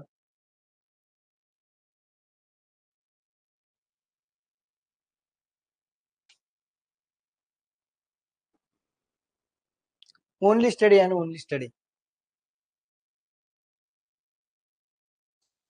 हा, तुम्ही गोष्टी असतात ना, जसं की फेस टू बद्दल असेल किंवा कुठलं प्रमाणपत्र द्यायचंय का, तिथं जे त्यांना जे अपेक्षित त्या वेबसाईट वरती फॉर्म भरताना तिथं काय फोल्डर क्लिक केले तर बघावे लागतील रे, मी मनाने गप्पा मारू शकत नाही. हा, ते त्याचं विचारता मला वाटलं फेज टू च विचारतायत. हा, नॉन क्रिमिलियर वगैरे काढून ठेवायचं, एकदा काढलं की 3 वर्ष राहतं ते, 2 दिवसात काढायचं असते. वेळ आहे ना आता. एक तर ते एज बार होत आलं की लगेच काढून घ्यायचं असतं, ते बंद नाही करायचं. कोणत्या सब्जेक्टला भर द्यायचा? बुद्धिमत्ता. बुद्धिमत्तेचं वर्कबुक झेरॉक्स काढून घ्या, ते 262 पानाचं, 200-250 रुपये. आणि सरांचे लेक्चर पहिल्यापासून पटपट पटपट बघून घ्या. तेवढा बुद्धिमत्तेचा अभ्यास भरपूर झाला तुमचा.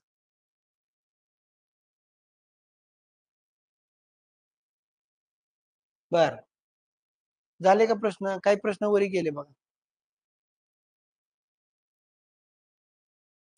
हो हो, ग्रुपला टाकतो. ग्रुपला कोण ऍड नसल, आता किती वेळेस सांगायचं बरं? याच्यावरती व्हॉट्सअपला आहे करा, ग्रुपला ऍड करा म्हणून. सोशल सायन्स वगैरे 1 नंबरला प्रिफरन्स द्यायचा तुमच्या बुद्धिमत्तेला. 2 नंबरला त्या गणिताला, कारण बेसिक कुठून कसं फिरू शकतो म्हणून गणित येत असतं आपल्याला. त्यानंतर हे 80 मार्काचं आहे, हे 30 मार्काचं आहे. मराठी आणि इंग्रजी हे पण थोडं थोडं महत्वाचं आहे, 15-15 प्रश्न, बरोबर ना? तर सिलेबस दिलाय ना तुम्हाला मी. त्यानंतर बालमानसशास्त्र व अध्यापन शास्त्र हे 30 प्रश्न आहेत असं समजा. आणि सामान्य ज्ञान जे आहे हे 30 प्रश्न धरा. याच्या इतिहास, भूगोल, राज्यघटना येऊ शकतो. आणि कधी कधी 10 प्रश्न पण काय रे, चालू घडामोडीचे येतात, चालू घडामोडी हे पण येतं. हे ह्याच्यातच घ्यायचंय ते सगळं. बघा, हे 30, हे 30, हे 30 आणि 30, 12 आणि 80, 120. फॉर्म भरताना सगळे कागदपत्र घेऊन जावा. तो फॉर्म भरणारा व्यवस्थित बरोबर भरतो. तुम्ही लोड घेऊ नका त्याचा. वर्कशीटची पीडीएफ देतो. तुमच्या हे लेक्चरचा काहीतरी फायदा झाला होणार काहीतरी म्हणतो गेला वरील. खुश राहा जरा फ्रेश राहा जावा बरं तुम्ही. लोड घ्यायचा ना मिंटो फ्रेश खाऊ दे मागची बत्ती त्याला. ताण द्यायचा नाही. ताण परीक्षा घेणारा द्यायचा. बुकनाच करायचा पेपर गेल्या गेल्या. असं क्लिक करून take take take.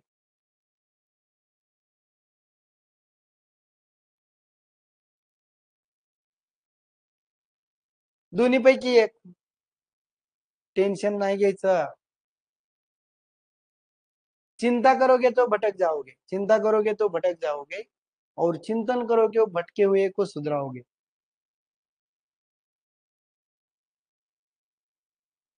Sir content मध्ये काही लेक्चर आहेत ते आधी करावे की सरांचे करून घेऊ बुद्धिमत्तेचे.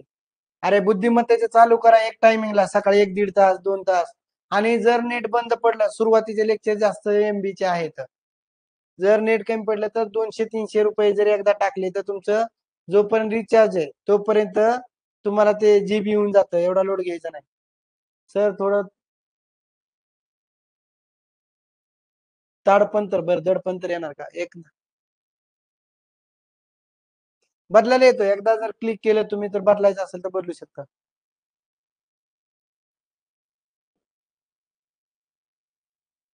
महत्वाचे बुक सांगा.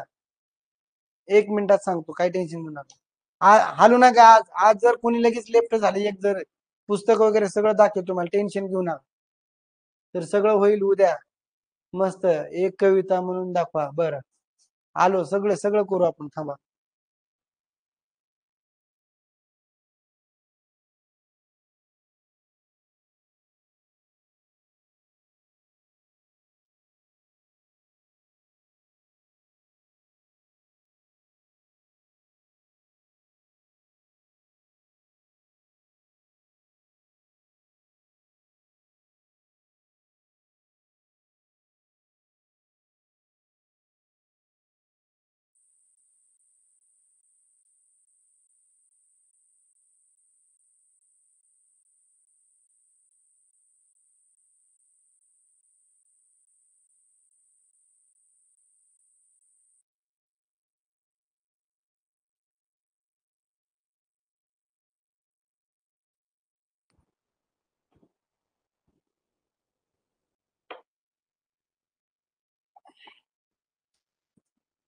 हे दाखवलंय तुम्हाला.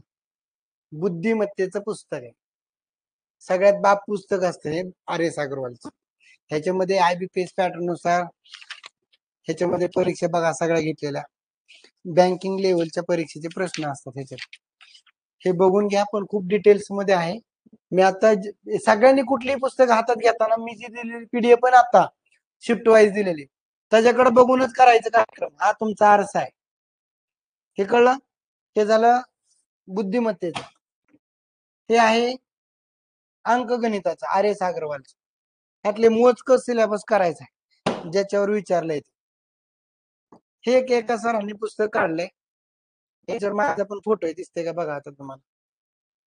आहे खाली. जाऊ द्या काय करायचं फोटोचं. तर याच्यामध्ये दोन थोडेच नॉर्मल घटक आहेत. ती टेट 3 मध्ये आलेले प्रश्न आहेत. ते तुम्हाला स्कॅन करून पीडीएफ देईल मी तुम्हाला. ठीक आहे. थांबा प्रश्न टाकू नका. हे पुस्तक आहे के सागरचं. महाटेट व केंद्र प्रमुखाचे आहे. याच्यामध्ये काय दिलं अभियोगिता व अवकाशीय क्षमता जी दिली आहे. हाच फक्त वरचा भाग जो आहे ते एक छोटं पुस्तक आहे. स्वाती शेट्टीचं मला सांगितलं. भाषिक क्षमता चाचणी मराठी इंग्रजी हे काय बघायची जास्त गरज नाही. बघू शकता थोडं. त्यानंतर हे एक पुस्तक आहे. ह्या सरांचं पुस्तक चांगलं आहे परंतु ह्यातलं मोजकं घ्या कारण हे सर आहेत ना IBPS पॅटर्न नुसार बँकिंगचे क्लासेस घेतात. त्याच्यामुळे तुम्ही जर सगळं डीप मध्ये करत बसला तर काहीच येणार नाही. इकडेच बसताल तुम्ही. तर मागचा जो शिफ्ट वाईज जे दिलेले घटक आहेत ना त्यातले तेवढे घटक करू शकतात त्यातले पण. आणि सगळ्यात महत्वाचं आता सांगितलं का 2023 ला जे टेट आहे ना शिक्षक अभियोगिता विशेष तयारी काय दिले कल आवड आणि समायोजन व व्यक्तिमत्व. इथं सगळं बालमानसशास्त्राचे बरेच प्रश्न आहेत ह्याच्यात. म्हणजे तुमचा अवेअरनेस वाढेल. एवढं जरी केलं तर तुमच्या बऱ्याचपैकी लक्षात येईल. पहिल्यांदा हे करा. त्यानंतर बघा, मग परत कुणी पण TCS, IBPS असं वगैरे काढलेले छोटे सामान्य वगैरे असे 2-4 पुस्तकं वेळ भेटला तर वाचू शकतात. ओपन कॅटेगरी वाले EWS मधून पण भरू शकतात का? ओपन कॅटेगरी मधले मराठा जर असतील तर त्यांनी ACBC काढावं लागतं. EWS नाही, त्यांचं बंद झाले बहुतेक. फॉर्म माझा तुम्ही ती रिस्क कशी घ्यायची, फॉर्म घरी भरायचा का कुठं ते तुम्ही घ्या. आम्ही B.Ed सेकंड इयर वाले सिरियसली अभ्यास करावं का? करायचाच सिरियसली. बुक हो का, हे तुमचा मुद्दा राहिला एक बोलायचा, तो मुद्दा तुमच्या लक्षात ठेवायचा. सर एकच बुक सांगा हा, आणि त्याचा फोटो बघूनच मी परीक्षेला जातो असं का? एक बुक सांगू शकत नाही, कारण परीक्षा मेमरी बेस्ड आहे. त्यातली त्यात तुम्हाला एवढी बुक सांगतो. माझ्या घरी ढिगारा लागलाय सगळा. तसं सांगायचं असेल तर आहे. तिथलं आर्यन, तिथलं एक बुक आण, बी पब्लिकेशनचं आण, टेटचं. बी पब्लिकेशनचं टेटचं पुस्तक आहे. बर सर, आपण टीचर इन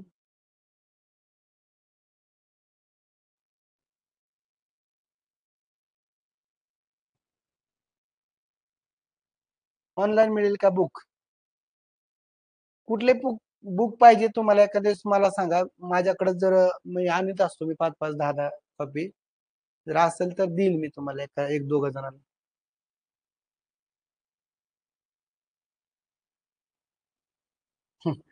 फॉर्म कधी भरायचा हा एक प्रश्न चांगला विचारला त्यांनी.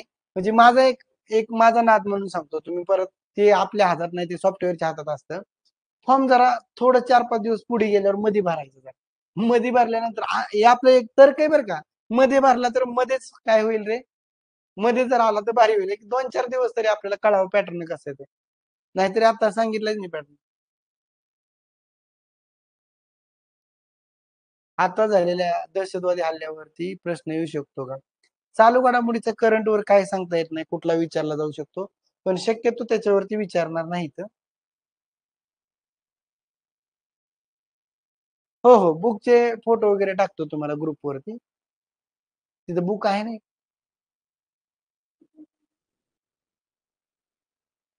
बी पब्लिकेशनचं आहे, अशा कलरच आहे वेगळं. बोला, पटपट प्रश्न विचारा. उद्या प्रश्न विचारून देत नसतो मी, आजच विचारायचे. म्हणजे मला तुम्हाला काहीतरी एक एक मार्काचं द्यायला पाहिजे. एक लेक्चर झालं म्हणजे एक तरी मार्काचं, 2 मार्काचं तुम्हाला काहीतरी भेटलं पाहिजे. मी काही घटक येणार आहे यातलं घेऊन. आता तुम्हाला कसे बी 2 मार्क पाडावे एका लेक्चर मधनं. चला, खुश आहेत आजच्या लेक्चरवर? काही प्रॉब्लेम? फोटो मिळतील, सिलेबस मिळेल, हे शिफ्ट वाईज आहे ते सगळं घटक तुम्हाला भेटेल. सगळं माळी सरकट भेटेल. जेवढं देता येईल तेवढं मी तन मन धनाने तुम्हाला द्यायचा प्रयत्न करतोय. प्रामाणिक प्रयत्न करतोय. शेवटी पेपरच मेमरी बेस्ड आहे. पेपरच उद्या असं बी होऊ शकतं कोणाचं, कोणाचंच काही येऊ शकत नाही, काही होऊ शकतं. कारण काही झालेलं आहे गेल्या वेळेस. त्यामुळे आता हा छान. वा मस्त. हो का, हे एक बुक आहे बघा. काही जण म्हणत होते एवढे कशाला पुस्तक सांगता, एकच सांगा. आमची खर्च करण्याची ताकद नाहीये. बघितलं पुस्तक? बी पब्लिकेशनचं आहे, पण थोडं थोडं दिलंय त्यात. आता ज्यांनी दिले बघा, 22 एप्रिलला परीक्षा दिली. टेस्ट सिरीजचं पण सांगतो तुम्हाला 2-4 दिवसामध्ये. माझ्याकडे PDF स्वरूपात मी अगोदर ऑफलाईन टेस्ट काढल्या होत्या. 10 पेपर आहेत, ते पण तुम्हाला सहज टाकतो. परंतु ते चेक करून, व्यवस्थित करून, किंवा कोणाची टेस्ट सिरीज जर आपल्याला घ्यायची म्हटलं तर ती चेक करून मी तुम्हाला एक 5-6 टेस्ट देतो. जास्त टेस्ट सोडवायच्या भानगडीत पडू नका. जर वेळ भेटला तर. अभ्यास नसताना टेस्ट सोडवणं म्हणजे अवघड आहे. ठीक आहे. 22 एप्रिल. आता असे विद्यार्थी बघितलेत आपल्या बॅच मध्ये, बेसिकलाच मरणाचं अडकतात, त्याच्यात काहीच येत नाही त्याच्यात. तर त्यांनी आपली तयारी प्रामाणिकपणे चालू ठेवा. येणाऱ्या काळामध्ये निश्चितपणे चांगलं होईल. थँक्यू. बर, थँक्यू. मी M.Com B.Ed आहे. मॅथ आणि इकॉनॉमिक्स मेथड आहे. तर पोर्टलला कोणता सब्जेक्ट घ्यायचा? मॅडम, टेट परीक्षा द्या अगोदर. हेल्पफुल लेक्चर होतं सर. हा, असं जरा मला पण प्रेरणा देत जावा. तुम्ही प्रेरणा घेऊन जात जावा. मी आपलं बसतो इथं मांडी घालून खाली. लेक्चर कसं होतं, काय होतं ते पण सांगा. हे बघा, सगळ्यांनी जर उठाव घेतला, जर आंदोलन केले तर निश्चितपणे ज्यांचं आता परीक्षा 22 एप्रिलला दिली किंवा नुकतीच आता बीएडची परीक्षा सेकंड इयरचा दिलाय, त्यांना खूप फायदा होणार आहे. कारण मी सांगतो तुम्हाला, त्यांनी असा विचार करायला पाहिजे होता. माझं मत असेल कदाचित ते चुकीचं असेल किंवा बरोबर असेल ते तुम्ही ठरवा. जर यांची बीएड परीक्षा झालेली आहे, यांचा फक्त रिझल्ट बाकी आहे, तर रिझल्ट लागेपर्यंत तर यांनी काय करायला होतं, यांना फॉर्म भरायला एक वेगळा तरी वेळ दिला पाहिजे. कारण तुम्हाला सांगतो, शासनाचा किती फायदा आहे. 950 रुपये फीस आहे ओपन वाल्याला, ऑदर वाल्याला 850 रुपये फीस आहे. म्हणजे जनरल तुम्ही 900 रुपये फीस आहे म्हणा, दोन्हीपैकी एक जर धरली तर 900 रुपयांनी लाखो पोरं फॉर्म भरणार आहेत ना. जेवढे काय भरतील 50,000 भरतील. ह्या सगळ्यांनी फॉर्म भरल्यानंतर काय फायदा होईल रे?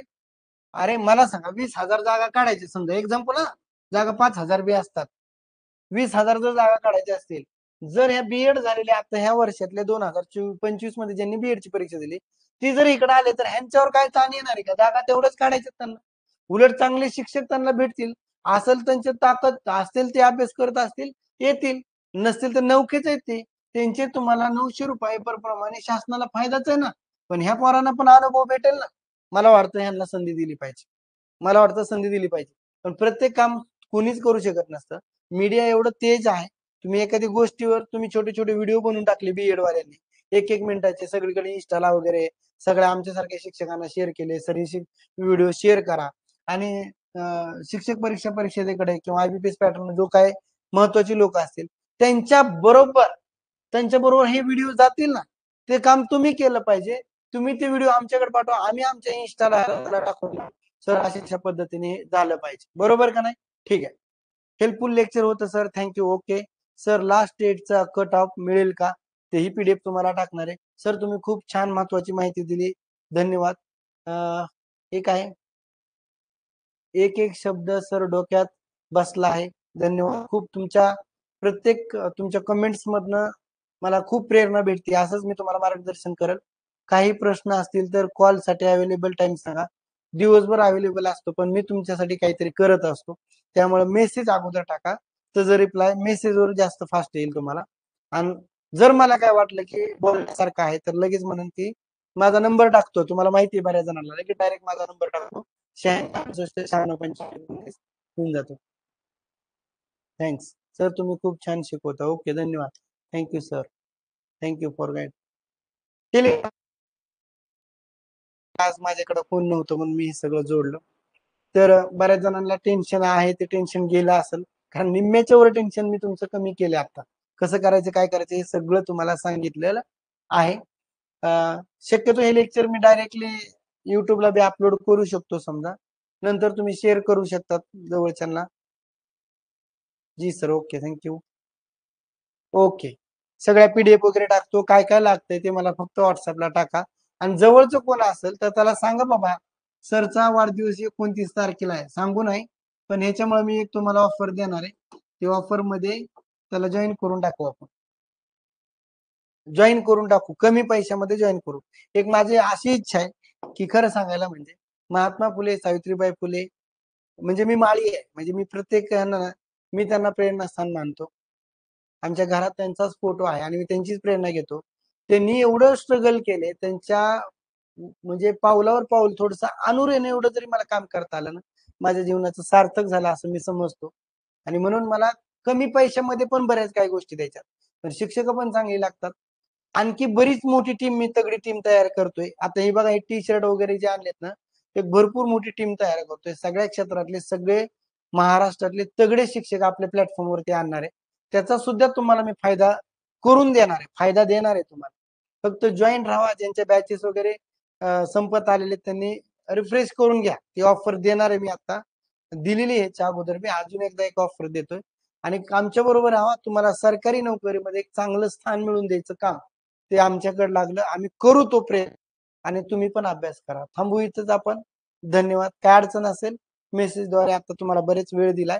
आणखी काय अडचण असेल तर 94च्या नंबरवरती हे करा. आणि जे ग्रुपला ऍड नाहीत आणि आज नवीन आलेले सगळ्यांनी लेक्चरला अवेलेबल राहा. धन्यवाद. Good night.